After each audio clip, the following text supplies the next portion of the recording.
Hello there, Summer 2024 Cohort 1 of the Online Course Redesign and Faculty Certification Program. Welcome to your first Tuesday Tune-In. Each week, we're going to come to you with a little bit of an update, much like you would come to your students with an update, talking about things that are going on in your course. For the purposes of these updates, I am using upfront, just so you know, I'm using a software called Open Broadcaster Studio. It is just a free software that I downloaded from the internet that allows me to do some fun stuff like put me split screen with the course with a background, and it makes it look like, because I'm using a green screen, that I don't have anything going on behind me except for this giant screen. But that being said, I'm just excited to be here. I hope you will leverage communicating with your students in any way you feel comfortable, right? Whether that be just regular text-based announcements, or maybe you just do a quick video recording via the tool that lives inside of the announcement to talk to your students, to reach out, to connect. It's always good, especially in a digital environment, to provide ways to connect and build community. And this is just one of those ways. Think of it as like a podcast for the course, right? So this week, as with every week, we talk about things that are going on in the course, things of where you've been, things where you're going, and then a tip, right? This week's tip is actually going to be 2 tips in 1. So you have already participated in the orientation sessions, and I'm going to show you where you can find the recordings for those. And maybe you've already gotten in there and moved into Start Here and started reading through the content and submitting those activities. Remember, those are actually due on Thursday. They will be submitted. I will tell you, as I say every single time, we will not be taking away birthdays for late arrival of activities. We're here to help you be better when teaching in a digital environment, and so that might revolve around me being a little lenient around due dates, especially because we all have active, busy lives. But I will say that you can't get certification until you turn everything in. And that's just the nature of the course. There is a deadline, and it's in the syllabus. I challenge you to find that as to how long you'll have to wait before we have to start over again. Anyway, that being said, let's talk about where we are. So I'm going to go ahead and turn on my student preview so that we can be looking at the course like we all would. And I want to talk to you a little bit about the rhythm and the cadence of the course, right? So just remember that the syllabus, which you can find right here, is available for you in the course. You will be able to come in and check and see when these due dates are. So as I scroll through the syllabus here, at the bottom, you will see the schedule. And the schedule, Thursdays and Sundays. That's the rhythm, that's the cadence for when activities are due. We just ask that you get those into us during those times. If you can't remember, you can always do it after. It's not the end of the world. So that being said, just know that that's where you'll find all that great information. So far, I've seen some fun discussions, the introductory discussions, where we get to see who you are in the courses. And this is the virtual office right now. But if I were to go to the course and click on Start Here, you will find where you have to start. And I talk about this in the orientation webinar, so I don't want to take away from how you move through this. But in the introductory discussion, I've already seen some great posts, and I'm looking forward to learn more from you as you make your way through the course. All of this is due on Thursday, and then Module 1, its contents are due on Sunday. So that being said, that's kind of where we're going, where we've been.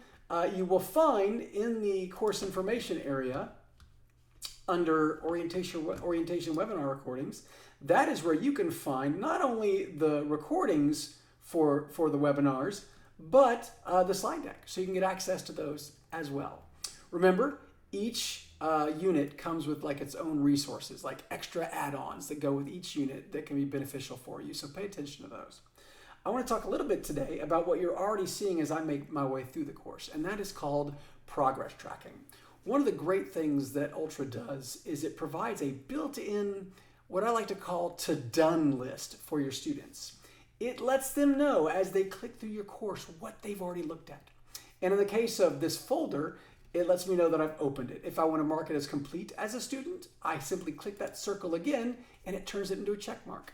So I, as the student, know that I have been there, I have done that. I know what's involved there, right? When I open this up again, you see it was empty before, but when I look at it now, it's got that half one, right? Same thing by clicking on the link for the instructional designer. It's going to open up a new tab, which I'm going to remove, and then click that one as well. Same thing with Virtual Office and the orientation webinar recordings. Now that I've done that, it marks the entire folder as complete for me. So as a student, I benefit from knowing that I have looked here. The bonus, the value add here is the instructor. I can actually, under my analytics dashboard in the course, see who has progressing, where they are, what they've looked at, who's completed it, who started it, who hasn't started it. And it gives me an idea when students struggle about where I can tell them to look. So that's kind of cool. Another thing that I will show you is I'm actually going to go ahead and inside the start here, submit an activity so you can see how feedback works, right? So I am going to go and, if you'll bear with me for half a second, go to a course and scroll through. I have to scroll through the content like I talked about in the orientation session and move straight into an activity. So here's the pre-assessment activity, right? It's just an easy test, an easy pre-assessment activity that I have you all do, that you'll click a link, which will open up a new tab, and you will fill out a survey, right? So you'll fill out the survey, and then you'll close the tab, and you'll come back and do pre-assessment submitted, right? And you'll type that or paste that right down there in the submission box. When you're ready, you'll come back and hit submit. It then gives you a receipt, says you've done it. Woohoo, I've done it. So I'm going to show you how feedback works, right? So what I'm going to do now is I'm still in student preview, but I'm going to exit my student preview mode and save the data. This is important. If you want to demonstrate something like this for your own students, save that data you submitted because you're going to show them what feedback looks like and how to get there. So I'm going to click on save. And now I'm going to go to my gradebook. And under my gradebook, I look at my gradable items view and I look at my pre-assessment activity and I see that I've got stuff to look at. I've got 9 people that I need to grade. So I'm going to go to my pre-assessment activity and see the folks who submitted it. A lot of people have submitted, so I'm actually going to go to this attempt, which is the Jacob Spradlin preview user attempt. And then I'm going to come in, and you'll see here in Blackboard's flexible grading that I can actually jump from student to student and provide a grade. Here, it's because it's not a document, there's no inline grading going on. They just submitted something to me and said they submitted it. I can come over here to this. This is where I might type in the grade for them. But I can come in here and leave them feedback first. And so here I might say, Jacob, thanks for submitting this, right? And good job. Later on in the course, I'm going to show you some other options for feedback that will be also helpful. But for this particular purpose, I'm just showing you where you, as the student in this course, can find feedback.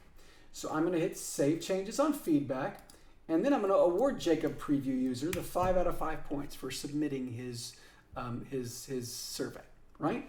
So now I've done it. I've set this one to post automatically, so I don't have to come back and hit post again. And I'm going to close it and close that. And I'm going to go back into my student preview. So what I'm going to do now is go to back to the course. I didn't mean to close it. Click on Student Preview, Start Preview. And 2 things that I want to tell you about. One is that starting in June, students will receive notifications right next to where it says Gradebook. Much like the announcement shows too, there'll be a number of things that have been graded or turned back in for the student, which will notify them that this is going to happen. So the first Thursday in June, that turns on for you. Pretty exciting stuff. So I'm going to go back to the Gradebook. And note that, hey, look at that. I have something here. Now, this is going to right now seem a little convoluted, but in the next months, by fall start, it's going to take one-click access for the student to get to that needed feedback and grade. Right now, it seems a little convoluted, just 2 clicks instead of 1, but it's just the way it is. but that's changing.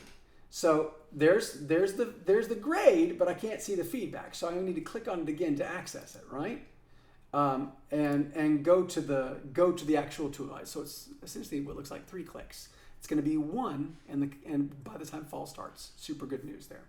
But you can see here where I was given 5 out of 5, and there is my feedback. So I, as the student, know where to go to get this feedback. It's always a good practice to demonstrate this process for your students so they too know where to go. It could just be a screenshot. You don't necessarily have to do a video like I'm doing, but I find the videos helpful for your students. So that's how they'll get there and see it, which is pretty nice, right? Well, I hope you're good. I hope that you will be enjoying your time in the program. I look forward to learning from you as you make your way through it, and I hope you've enjoyed your first Tuesday Tune-In.